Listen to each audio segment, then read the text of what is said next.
Parecía una mañana normal en Haití aquel 14 de agosto del 2021, cuando de repente, al marcar el reloj las 8:27, todo cambió y el caos hizo recordar un trágico pasado durante 4 largos y angustiantes minutos.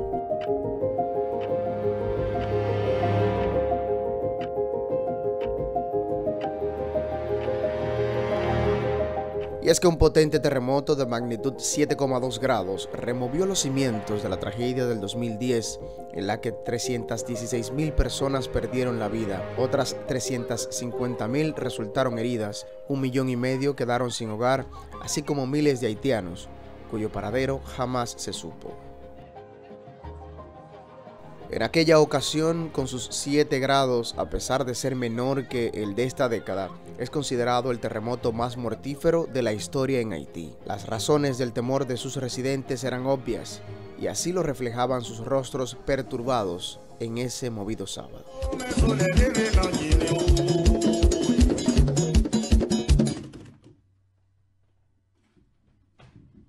Tras la impresión del primer momento, los organismos de socorro pusieron manos a la obra y la comunidad internacional asistió al golpeado país, que justo 3 días después sentiría los efectos de la feroz tormenta tropical Grace, que obligó a la paralización temporal de las labores de búsqueda y rescate. Al jueves siguiente, es decir, el 16 de agosto, viajamos a la vecina nación para reportar sobre los daños del fenómeno. Tomamos un vuelo temprano en la mañana y llegamos al aeropuerto Toussaint-Louverture. Puerto Príncipe parecía estar en calma, pero esa sensación era solo desde el aire. La terminal del aeropuerto fue el centro de traslado de los heridos e incluso de fallecidos por el terremoto, por lo que todo el lateral estaba atiborrado de aeronaves, algunas llevando alimentos a zonas inaccesibles y otras con personas que necesitaban atenciones médicas en Puerto Príncipe, como este señor. Fue trasladado en un helicóptero Dolphin de los Estados Unidos. Su estado era delicado. Tenía fracturas en varias partes de su cuerpo y al menos en rampa no respondió a las técnicas de reanimación de los médicos en pista, por lo que fue llevado en ambulancia a un hospital local. Como él, decenas de víctimas llegaban a cada poco tiempo, por lo que el aterrizaje y despegue de helicópteros era incesante y caótico.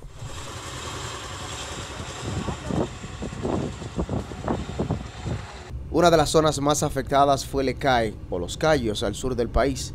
Allá volamos para continuar con nuestro trabajo. Nos esperó un senador de la provincia, quien servía de guía para nuestro recorrido en tierra. Por razones de seguridad, nos transportamos en un vehículo blindado y para mi sorpresa, una ametralladora me servía como alfombra. Una vez en el vehículo y tomando las debidas precauciones, la siguiente parada fue el Hospital Inmaculada Concepción, donde el panorama era triste y desolador. Los heridos eran atendidos en los pasillos por el gran congestionamiento. Otros, que corrieron con mayor suerte, estaban en camas o colchones en el piso, mientras el personal sanitario se quedaba sin recursos, realidad que se repetía en otros hospitales del país. Tiene 16 niños que se murió en su mano de su mamá. Algunos de los pacientes se mostraban optimistas, aunque otros, con la mirada perdida, parecían haberse rendido. Del hospital nos trasladamos hacia una zona de damnificados. Al lugar, el legislador nos envió solo con su chofer, ya que no podía ir sin algún tipo de ayuda. Allí, decenas de familias que tras haberlo perdido todo con el terremoto, tuvieron que acampar y pasar los potentes efectos de Grace, algunos heridos, mojados y sin techo, pero con la inocencia de los niños, quienes ni siquiera imaginaban la magnitud de lo sucedido.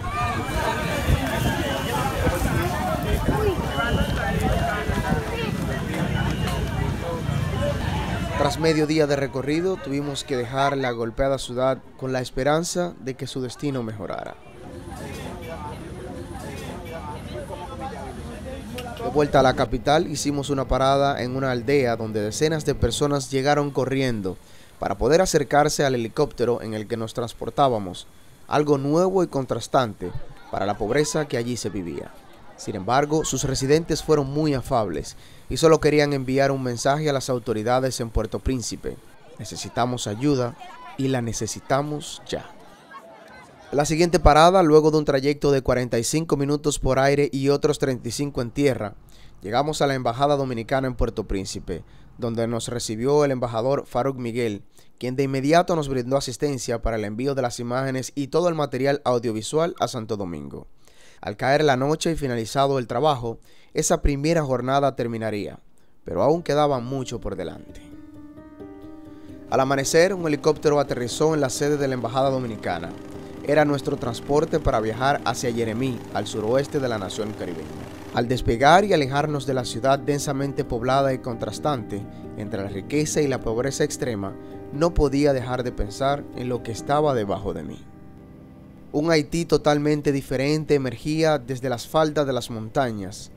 Un mar infinito cuya hermosura cautiva a sus visitantes escondía vírgenes playas con arena súper blanca y aguas cristalinas. Me costaba entender cómo tanta belleza podía estar mezclada con pobreza, y no cualquier pobreza, sino la que más en toda la región. Es que la primera nación caribeña en independizarse tiene tanto para ofrecer que resultaría ilógico pensar que por cuestiones políticas e intereses de sectores poderosos, la desigualdad, miseria y el hambre tengan cabida allí.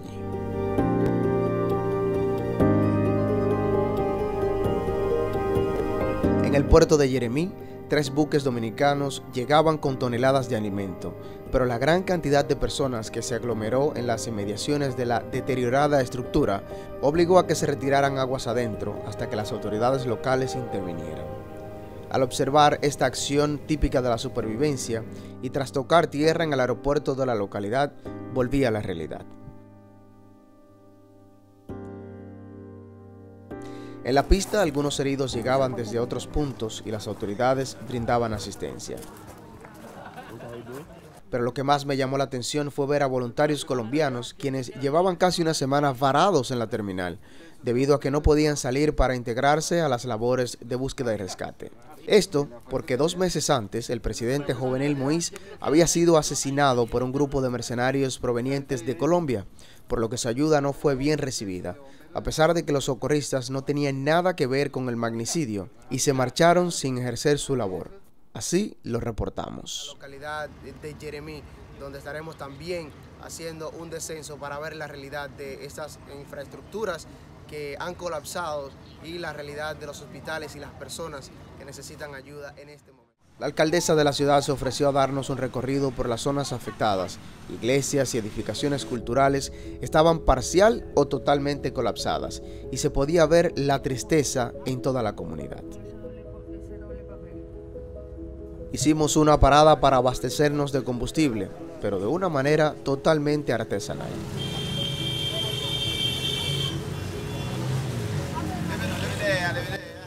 Al fin llegamos al Hospital Saint Antoine de Jeremí, donde los heridos eran suturados y atendidos en los pasillos, cada uno con una historia de supervivencia diferente, pero con cicatrices similares.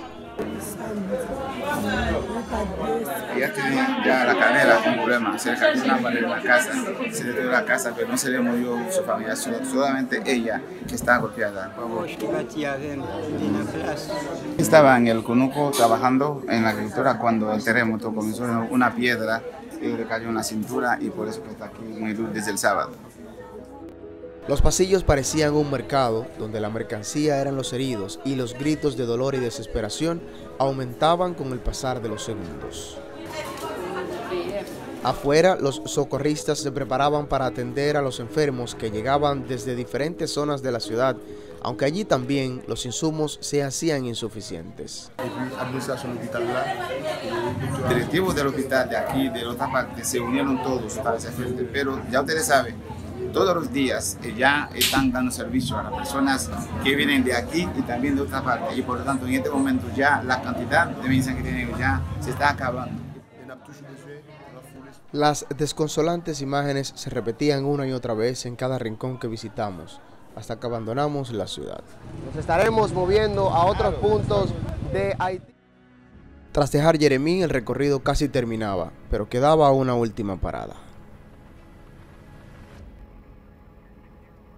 En medio de la montaña, bañado por las bellas playas, la comunidad de Pestel, también ubicada al suroeste, tenía sus propias necesidades. Al aterrizar parecía una zona desértica, aunque poco a poco llegaron los locales, quienes nos recibieron con cánticos en español y con mucha calidez. Al adentrarnos en el pueblo, me llamó la atención que varias personas recibían atenciones médicas a la intemperie. Esto porque el pequeño hospital local sufrió daños considerables, aumentando la angustia incluso de su propio personal sanitario. No hay material, no hay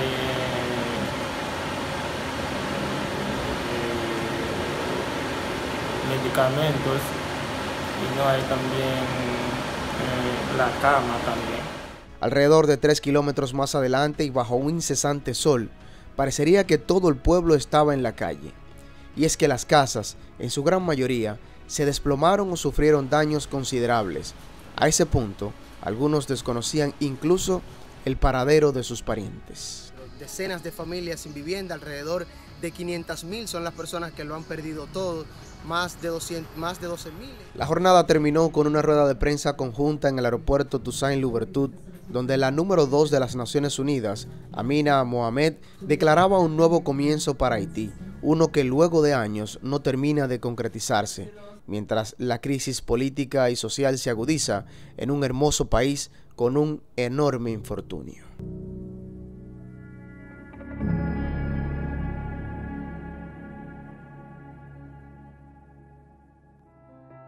En total, 2.250 personas perdieron la vida por este terremoto en todo el país.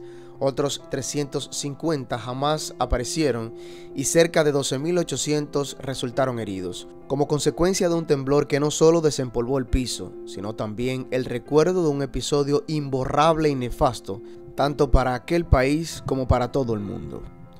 Así dejamos Haití, un lugar con mucho potencial, a la espera de un cambio real que devuelva un poco de felicidad a la tan golpeada vecina y hermana nación, donde las esperanzas parecen agotarse, aunque todavía abunda la resiliencia.